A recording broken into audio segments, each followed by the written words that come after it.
So one thing that you need to be very, very clear on, that you have to understand the difference between what's happening to gross domestic product, which is the income produced within the country by our productive sectors, and gross national income, which also includes the impact of remittances.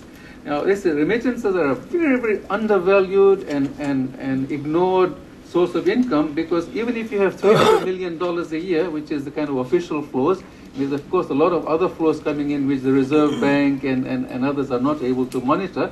You're talking about an income which is twice that of the sugar industry. Twice that of the sugar industry.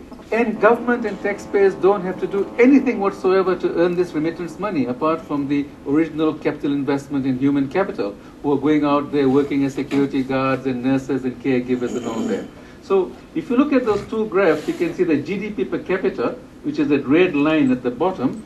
That is the pattern it's had from 2002 up to 2010. It went up, it peaked around about 2006 and fell thereafter, which is a reflection of what was taking place in the economy.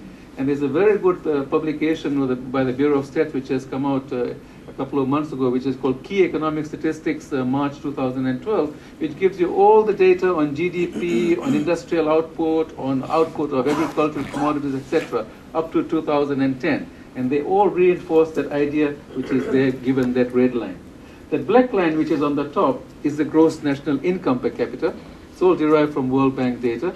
And basically it explains to you why you can have such a strange kind of a result that overall poverty in the country went down between 2002-3 and 2008-9, when everything around you, all the indicators seem to be suggesting that poverty should be increasing. Now poverty is increasing, but you need a more nuanced approach to pick that up. But it's the remittance income which has been the big change between that red line and that black line. And it's remittance incomes which have really, really kept poverty at bay, especially in urban areas. Now, the rural sector, I think people need to understand what's been happening in the rural areas, because one of the strong conclusions of this report is that rural poverty has absolutely increased, and of course by now it's even worse than what it was in 2008-9, and that's what graph for the sugar industry earnings, deflated by the CPI. If you look at the next graph, this is the agricultural loans as a percentage of total loans, and that graph there ends in 2009, but if you go on to 2011, you'd see almost exactly the same kind of a trend.